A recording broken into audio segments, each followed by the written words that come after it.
I'm David Greaves, and I composed and produced the music for Masterpiece. The initial stages of starting this thing were actually getting together with Scott and looking at the storyboard and just kind of going through that and determining, you know, musical styles and tempo and the flow and how the piece was going to breathe. I looked at the storyboard and said, oh yeah, we could probably knock that out in a few weeks. And the more I got into it, and the more I realized that this is going to be, you know, complex and demanding and take a lot of time. I spent a lot of time in the studio, you know, in front of a keyboard, working on different melodies. I wanted to keep them simple, but I wanted them to, you know, really draw out emotions. And the whole process started off playing around with different musical ideas, different phrasings, and breaking the thing down to its root level emotionally. What is the voice? What is the emotion that we want to convey? And then everything got kind of built around the melodic fragments of it.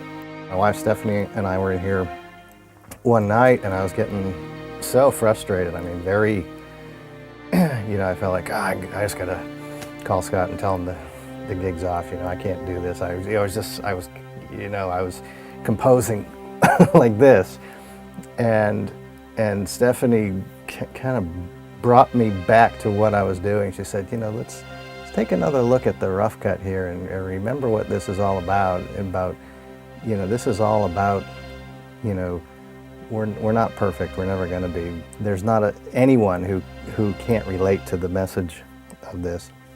And as a result of that, we just stopped and kind of regrouped and prayed about it, and that's where the whole melody that is introduced in the whole front part, that came out of that night, because after our prayer we both just started humming melodies, and that's what came out of it. So that was a really nice moment, and the film and the whole message of the film came alive, you know, in practice that night.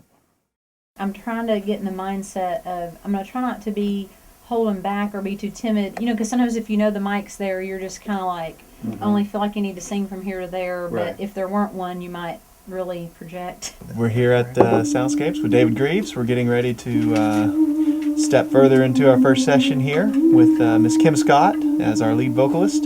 So here we go.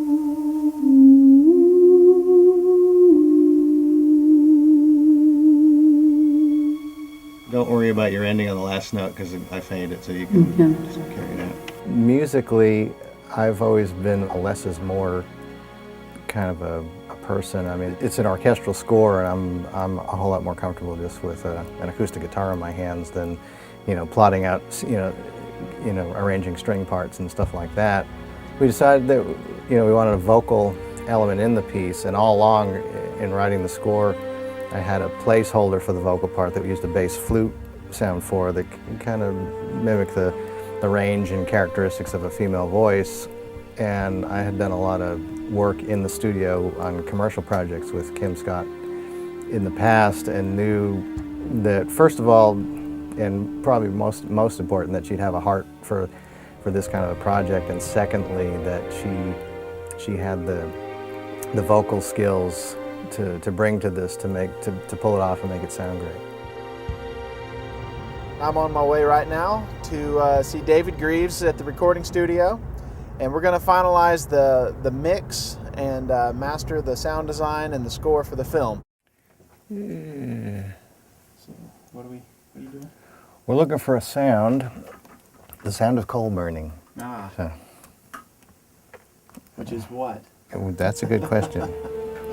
The sound design of the film, in terms of, there wasn't really any ADR work because there wasn't any dialogue, but just the kind of Foley-like stuff, the sound effects that were added are very, the majority of them are very, very subtle, and they're subtle to the point that most people viewing the film wouldn't ever know they're there unless we took them away. There's a lot of very subtle ambiances and subtle clothing rustles and footfalls and little things that accentuate movement. And when I started playing with those kind of sounds, it just made, it added a whole nother dimension to the soundtrack. It made the whole thing deeper. It took a room that looked, you know, this big, and all of a sudden it made it that big, and you were inside it, looking at it instead of just being in front of it. And it really colored the thing and added quite a bit to it.